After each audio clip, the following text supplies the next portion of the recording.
Meteorite and meteor wrong. How to tell the difference. This is that song. Meteor wrong and meteor right. Knowledge from us will give you the sight. Oh my God. Dude,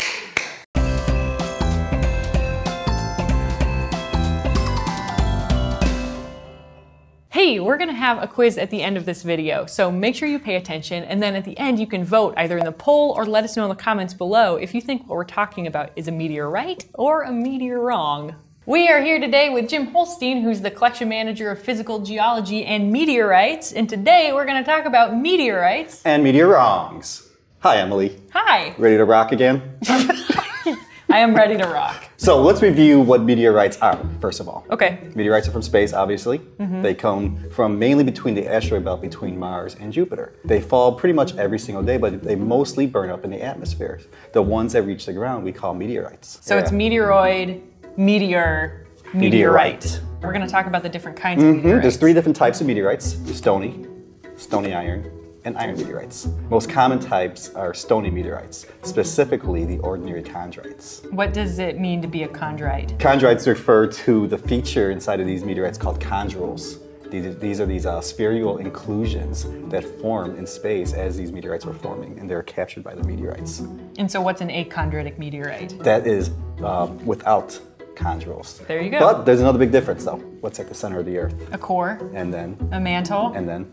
The crust. Yes, so the Earth is differentiated. Okay. And meteorites, ordinary chondrite meteorites, are from bodies that are undifferentiated. So they don't have a core, a mantle, and a crust. Yes. So it's just like rocks all the way down. Yeah, and what is a core made out of? Nickel and iron. That's right. All that material, the nickel iron material, is scattered throughout the body. So what we're doing today is figuring out how to tell the difference between a meteorite and a meteor wrong. One is the mass. Okay. Because it has the higher metal content in it. So I pick it up and I'm like, wow, this is heavier than I thought it should be. That might be clue number 1. Clue number 1. That I have a meteorite. And when you flip it over and you look at the cut and polished surface, if you hold it just right to the light, you'll see little flakes of metal inside of it. And that's the iron? And that's the iron nickel. But there are other indications that you might have a meteorite that you can maybe tell from the outside. So as these things are streaking through the atmosphere, it's going super fast, right?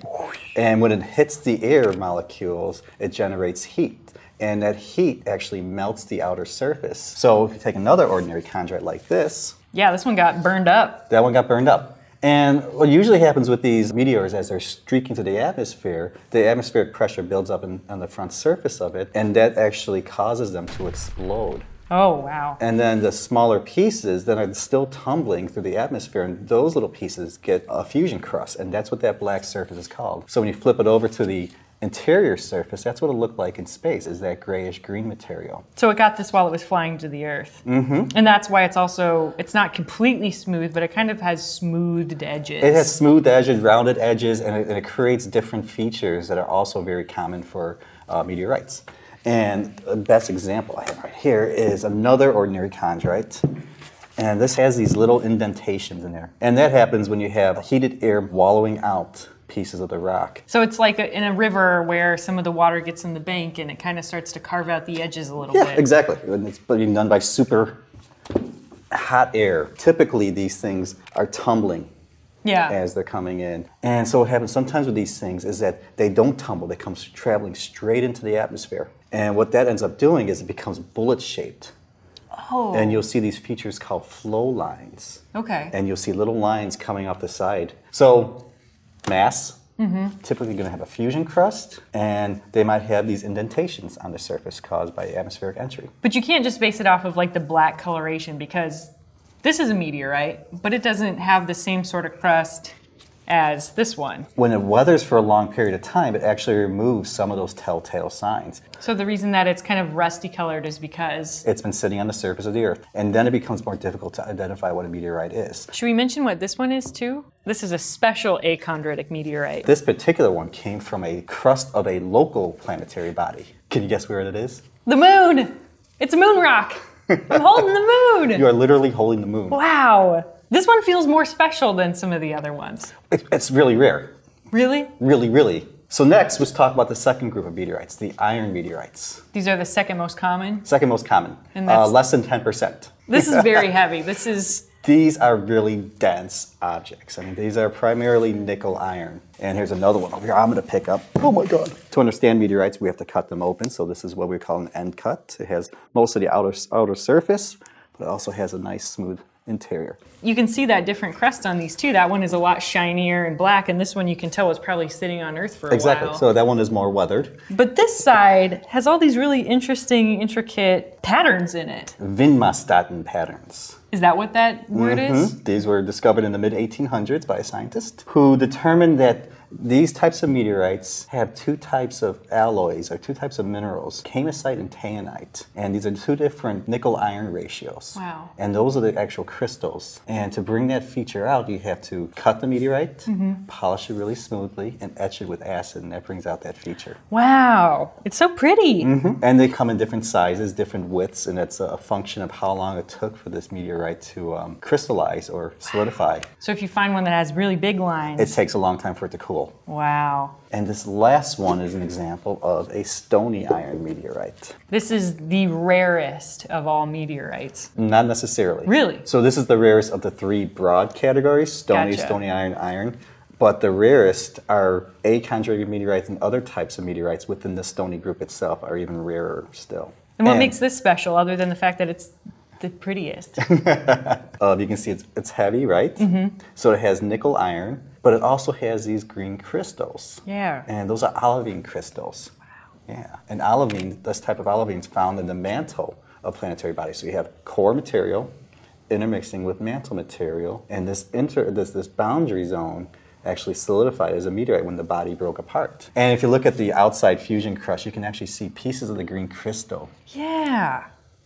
Neat. It's pretty even on the outside and on the inside. Oh. So now we've gone over the three major types of meteorites, and next we're going to look at some... MeteorWRONGs. So, first one. This guy. What do you think of that? I mean, it's pretty heavy. It's pretty dense. It's about as heavy as one of these chondritic stony meteorites. It kind of has a darker crust on it. You know, it looks like it's been weathered a little bit. But that's a terrestrial rock called a concretion. Really? Yeah. What's in it? So it's basically an iron concretion. And so what you have is a nucleus, sometimes organic material, then you have sediments forming around it. Okay, the next one is one we see a lot of here. Okay. Ooh, this is interesting. Yeah.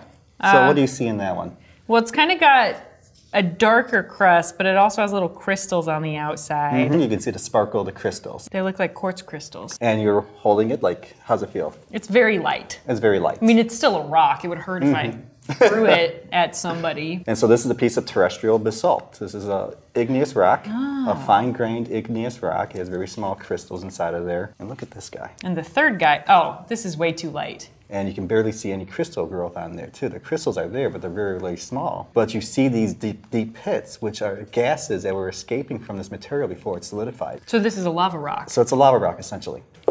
What's this one? Ooh, because this one is pretty dense. It's pretty dense. Pretty heavy, little... So when it's dense like that, at that size, you know there's a metal inside of there, right? Well, let's try something here. Wow! It's magnetic! They stuck. Can you guess which mineral that is that's magnetic? Magnetite? Magnetite, exactly. This is one I get a lot of. Yeah. And look at the outside, look at the inside. So this is manganese ore. People find these, they find them along train lines and so forth because you see them thrown away sometimes. And they end up, here because people think they're a meteorite. And rightfully so. It has that dark surface, the inside's metal, it's typically a little bit heavier. Okay. The ones we were looking at have been all natural, nature formed. This one is man-made. This is surprisingly light. Surprisingly light, exactly. For how big it is. And it's dropping and it's shedding all over the place. Sand on the table. So this is runoff from industrial manufacturing, slag, or as some people call it, clinkers. And for me, this is the most common type of MeteorWRONG that people bring in because they find these things, it looks like it's been heated up, it looks like it's been melted. As a child, in fact, I would find pieces of this and I would think that they were meteorites. That was my first exposure to meteorites as a child. Finding these things and think, that's a meteorite. I bet you just had pockets full. Oh my God, my mother hated me when she would wash my clothes. Yeah, how many washing machines did you ruin? That's why they call them clinkers, because they would clink around in the dryer. Really? No. Oh, I'm so Bad joke. gullible. All right. So those are the most common meteor-wrongs. Okay. You know what time it is? Quiz time. Quiz time. Here's specimen number 1. Specimen number 1. For you and the audience. Ooh, this is gonna be tricky. Okay, this one is pretty heavy. I can't tell if it's heavier than I thought it was going to be, but it's got a little bit of rust on the outside, and it's got some shiny metal bits. I'm gonna go with this is not a meteorite. You're right. Really? I got it right. What is it? It's magnetite. That's the one you saw before. Oh, that's the tricky one. The one that nails stick to. Yeah. Okay, specimen number 2. This one. Ooh. Oh man, this one does have that really dark crust on the outside. It's kind of heavy, but doesn't feel super heavy, but it also doesn't have the pitting on the outside, but it kind of looks like another one of the meteorites on the table. I'm gonna go with this is a meteorite. Wah, wah, wah. Oh no, it's not a meteorite? You've seen that one already. Really? That's the manganese ore. Oh, dang. And if you look at it really closely, you'll see the manganese sticking out some places. Oh, like it's shiny. So lesson to be learned, look very, very closely. I was wrong. Specimen number 3. This guy. Wow. Oh geez, this is lighter than I would have thought it was. It's got a nice crust on the outside. It's a little rusted, so like if it was a meteorite, maybe it landed and then was weathered. And it's kind of got, it looks a little bit like a chondritic meteorite. I'm gonna go with this is a meteorite. Yes. I got it. Nice. And the last one. This last one. Okay. Wow. This one's really light. This one is like kind of lighter than I would have thought. Well, this is confusing because like this part is really got that darker crust, and this is not as crusty looking. It doesn't have those lines on it, but it does have pits on the outside, and it does look like an achondritic meteorite with the shiny pieces of iron nickel in it. So I'm gonna go with this is a meteorite. It is a meteorite, a chondritic meteorite. All right, Jim, so now that we've learned what is a meteorite and what is not a meteorite, what should someone do if they think that they've found a meteorite?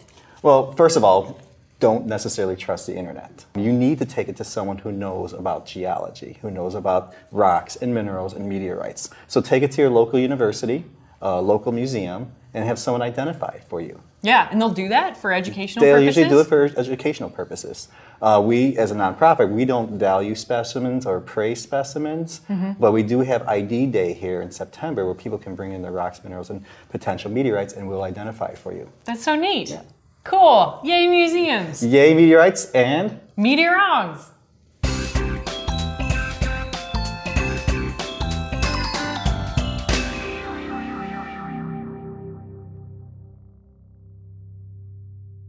It still has brains on it.